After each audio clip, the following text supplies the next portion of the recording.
उसकी नाते मैंने सब कुछ छोड़ दिया, पति, घर, माँ बाप, बच्चे, सब कुछ। अब वो लड़का ही खुद भाग रहा है छोड़ के। उसके चलते घूमते घूमते जो बच्चा था, बच्चा भी नष्ट हो गया। कुछ नहीं कर सकते तो वर्दी उतार के फेंक दे। एक लड़की को इंसान नहीं दिलवा सकता है तो वर्दी उतार के, और वर्दी क्यों पहन के रखा है?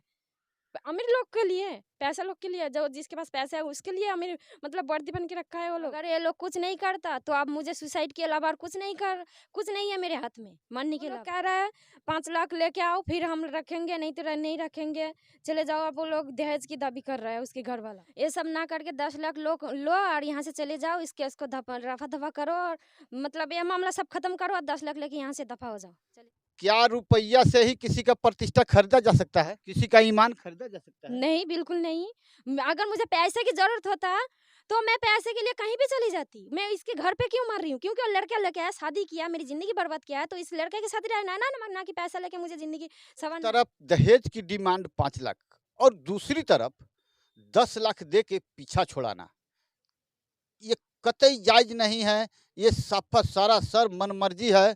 ये आए दिन बिहार में देखने को मिल रहा है, खासकर पूर्वी चंपारण जिले में इस तरह से मनमर्जी अपराधियों की हो गई है। ये घटना भी अपराध की श्रेणी में आता है। प्रशासन को अविलंब सजग होना पड़ेगा। आइए चलिए आपको साक्षात प्रमाण दिखाते हैं। ये देखिए इस उस लड़के के साथ का तस्वीर जो ये काठमांडू का है। दिल्ली का दिखाता हूँ, जहाँ इसकी छोटी बहन के बर्थडे पार्टी में ये लड़का पहुंचा हुआ है, मौजूद है। यहाँ का फोटो भी देखें और थोड़ा सा वीडियो भी देखें कि सच्चाई क्या है। और ये पटना का भी देख सकते हैं। तकरीबन 3 महीने तक वह लड़का इस लड़की को घुमाते रहा, काठमांडू, दिल्ली, पटना। अब जाके देखिए इसको इस नतीजे पर आना पड़ा है। तो तुमने प्रशासन का सहारा लिया है अभी तक? हाँ, सबका सहारा लिया तो वो लोग कह रहा है पुलिस वाले क्या कर सकते हैं, हम लोग कुछ नहीं कर सकते। फिर भी उन लोगों के पास गई तो केस किया तो मतलब मैं कल गई थी थाने पे, तो मैंने बोला मेरा केस का क्या हुआ? कह रहा तुम्हारा केस थाने पे चला गया। मतलब 3-4 दिन पहले मैं दूसरी के घर रह रही थी, वहाँ से वो लोग कह रहा हम लोग ज़्यादा दिन नहीं रख सकते, तुम जहाँ जाना है तुम जाओ। तो अब आके इस झोपड़ी पे मैं रह रही हूँ और दूसरे के घर से खाना माँग के खा रही हूँ। ये आप देख सकते हैं इसके तकलीफ को, इसके जुबान से आप जो वाणी सुन रहे हैं, कितनी तकलीफ देह बात है। तो न्याय मिलने के देरी के वजह से इसको आज देखिए क्या किस नतीजा पर ये उतरी है। क्या कहना चाहेंगे आप इस बिहार के न्याय प्रक्रिया को कि एक लड़की जो इसे किसी तरह रॉन्ग नंबर से प्यार हो जाता है और वह लड़का तुम्हारे पास कलकत्ता गया था? हाँ, कलकत्ता गया था। कलकत्ता से वो लड़का लोग के मुझे लेके आया। मुझे बिहार की पता, दिल्ली की पता कुछ नहीं था, पर वो लड़का मुझे लेके आया। जहाँ-जहाँ मतलब जहाँ-जहाँ घुमाया, वो लड़का ही घुमाया। मुझे इसके बारे में कुछ नहीं पता था पहले। उसके चलते मैं सब कुछ छोड़ के आई हूँ, आज वो मुझे छोड़ के भाग गया और उसकी वजह से अब इस नतीजे में आज मैं पहुँची हूँ। देख सकते हैं समाज में न समाज के लोग हैं, सभी का आत्मा मर चुका है। किसी के लिए न्यायिक बात नहीं बोल सकते हैं। बिहार में प्रथम प्रथम अदालत पंचायती सरपंच का होता है, जो वह भी फेल है। और मुखिया मुखिया केवल राजनीतिक दांवपेच में होते हैं, कोई न्याय नहीं करते। अब रही प्रशासन की बात, तो प्रशासन थाना बोलते हैं कि डीएसपी का ऑर्डर लेके आओ तब हम कुछ करेंगे। हाँ, मतलब वो लोग कह रहे हैं केस तो थाने कोर्ट पे चला गया, डीएसपी साहब हम लोग आदेश करेंगे तब हम लोग कुछ कर सकते, नहीं तो कुछ नहीं कर सकते हम लोग इसमें। आइए इस मनीषा के हानि पर कब तक न्याय मिलेगा, हम आपको इसके वकील से भी बात करेंगे और आप तक पहुंचाएंगे कि आखिर क्या क्या क्यों देरी हो रही है इसे न्याय मिलने में। ये वकील साहब बताएंगे। तुम ये बताओ, शुरू में कब इससे बात हुआ, कैसे तुम्हें इससे संपर्क हुआ, कहाँ कहाँ ये तुम्हें घुमाया, किस प्रकार रखा और यहाँ तक तुम कैसे पहुँची? उससे तो मेरी फ़ोन पे ही बात हुई थी, फ़ोन पे बात करते-करते उससे प्यार हो गया। अब वो मतलब मुझे धमकी-वमकी, मैं उसको बोली थी जे मैं शादीशुदा हूँ, आप क्या क मतलब मुझे शादी करोगे या?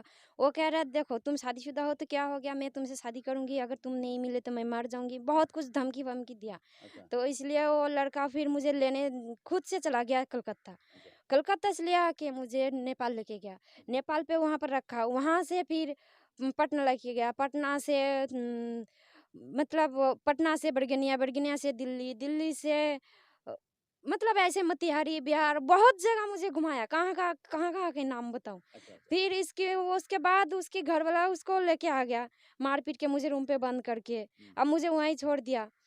अब मैं अकेली लड़की कहाँ जाऊँ, कहाँ क्या करूँ मैं। अब थाने की चक्कर, बहुत थाने की चक्कर लगाई हूँ। 1 महीने से थाने की चक्कर लगा रही हूँ, प्रशासन की चक्कर लगा रही हूँ। मतलब मुखिया साहब से मैंने बोली, उसके घर पे गई, कुछ नहीं हुआ। उसके घर वालों भी नहीं अपनाया, घर से निकाल दिया मार पीट के। उसके चलते घूमते घूमते जो बच्चा था, बच्चा भी नष्ट हो गया। अब मैं कहाँ जाऊँ, क्या करूँ। अब दूसरे के घर कितने दिन रहूँ, दूसरे के घर रहते अब वो लोग नहीं रख रहा है, तो इसलिए इस एक झोपड़ी मैंने ढूंढ लिया। तो इस झोपड़ी में रह रही हूँ, और जब भी भूख लगता है थोड़ी बहुत, तो दूसरे के घर जाके मैं खाना मांग के खा लेती हूँ। और कपड़ा तो पहनने की भी है नहीं, दूसरे से कपड़ा लेके पहनती हूँ, नहीं तो एक ही कपड़ा मतलब 1 महीने से पहन के आ रही हूँ।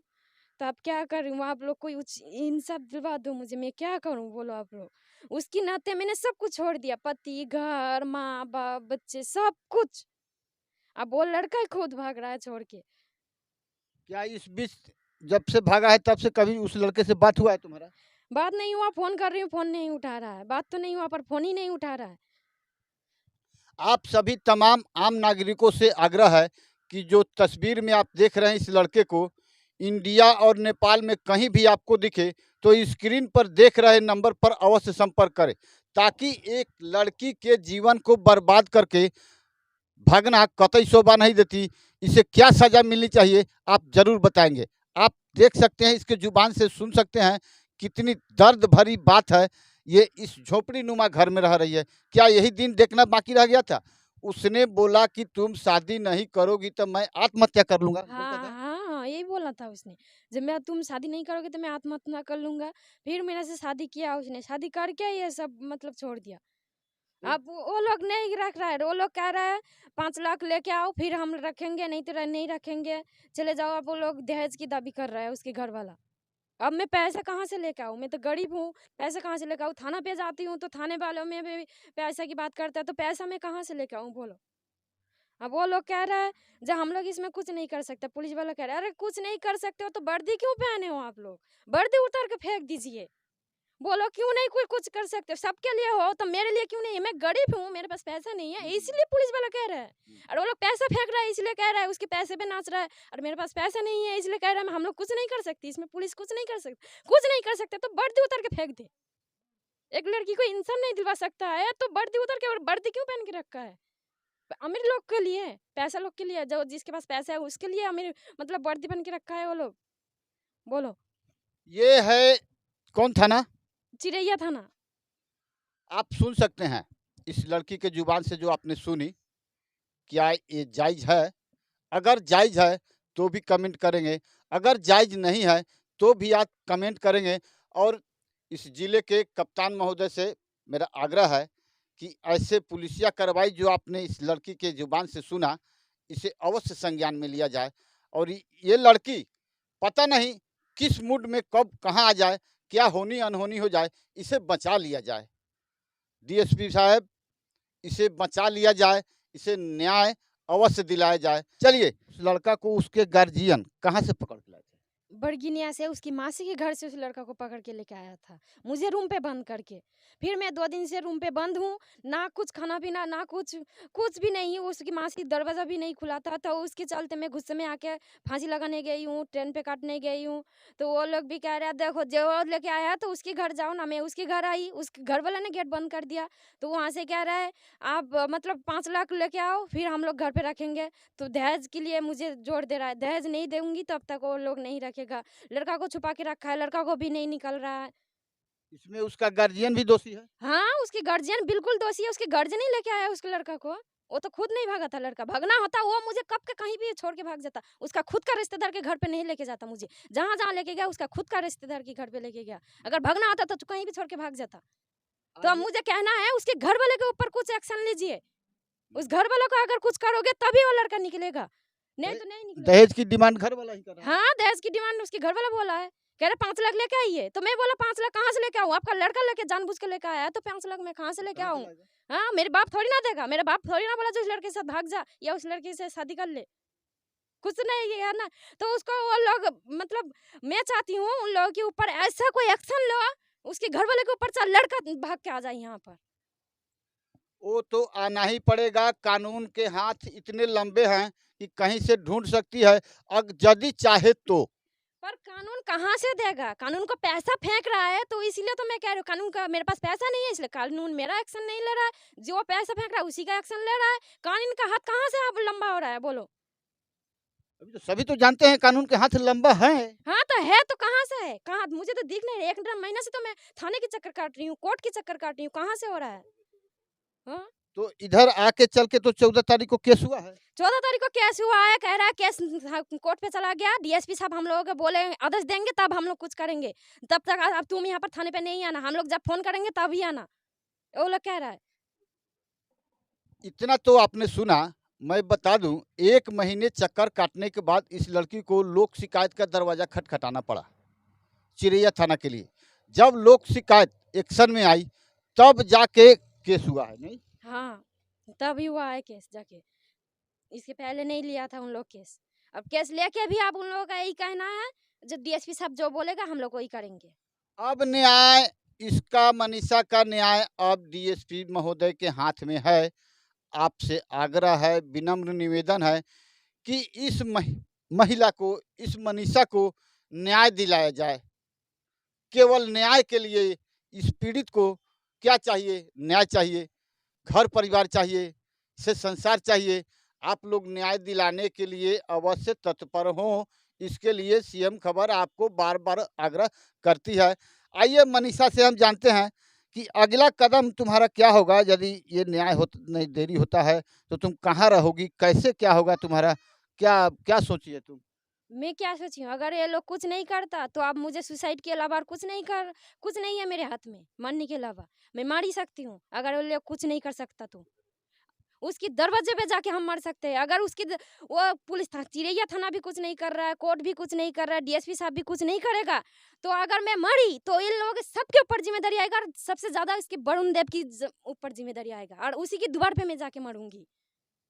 ये सब जिम्मेदारी सबको आएगा। जिसकी जिसकी द्वार पे मैं जाके भटकी हूँ 1 महीने से, जो मेरा एक्शन नहीं ले रहा है, सबके ऊपर ये जिम्मेदारी आएगा। तो हकीकत है, यदि किसी तरह की अनहोनी होती है तो जिम्मेदार आप सभी होंगे।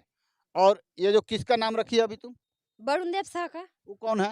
वो इस लड़का की दादाजी। अच्छा, अच्छा। उन्हें तुम जानती हो?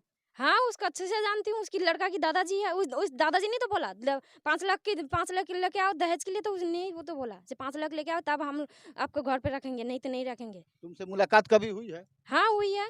उसी घर पे जा गई थी ना, घर पे अच्छा। तो घुसने नहीं दिया। वहाँ से तो मार-पीट के गाली-गलौज दे के मुझे भगा दिया। उसकी सबको ही सबको घर वाला ने। आपने सुना, एक तरफ 5 लाख दहेज की मांग वो करते हैं, तभी ये इसको रखेंगे। और केस हो जाने के बाद क्या तुम्हारे पास कुछ और बातचीत का कुछ वैसा सिलसिला चला है? हाँ, चला है। उसने बोला ये सब ना करके 10 लाख लो और यहाँ से चले जाओ, इस केस को रफा-दफा करो, और मतलब ये मामला सब खत्म करो और 10 लाख लेके यहाँ से दफा हो जाओ, चले जाओ। क्या रुपया से ही किसी का प्रतिष्ठा खरीदा जा सकता है? किसी का ईमान खरीदा जा सकता है? नहीं, बिल्कुल नहीं। अगर मुझे पैसे की ज़रूरत होता, तो मैं पैसे के लिए कहीं भी चली जाती। मैं इसके घर पे क्यों मर रही हूँ? क्योंकि वो लड़का लेके आया, शादी किया, मेरी ज़िंदगी बर्बाद किया है, तो इस लड़के के साथ ही रहना है ना कि पैसा लेके मुझे ज़िंदगी सँवरना है। एक तरफ दहेज की डिमांड 5 लाख और दूसरी तरफ 10 लाख दे के पीछा छुड़ाना, ये कतई जायज़ नहीं है। ये सरासर मनमर्जी है। ये आए दिन बिहार में देखने को मिल रहा है, खासकर पूर्वी चंपारण जिले में। इस तरह से मनमर्जी अपराधियों की हो गई है। ये घटना भी अपराध की श्रेणी में आता है। प्रशासन को अविलंब सजग होना पड़ेगा, अन्यथा किसी अनहोनी का जिम्मेवार सीधे-सीधे प्रशासन होगी। सीएम खबर आपको हर पल, हर जगह की खबर इसी तरह देती रहेगी। आप बने रहिए सीएम खबर के साथ और कमेंट कर यह बताएं कि इसे न्याय कब तक मिलेगा और इसके साथ क्या न्याय होना चाहिए, ये अवश्य बताएंगे। मैं आर एस पांडे, सीएम खबर से। जय हिंद, नमस्कार।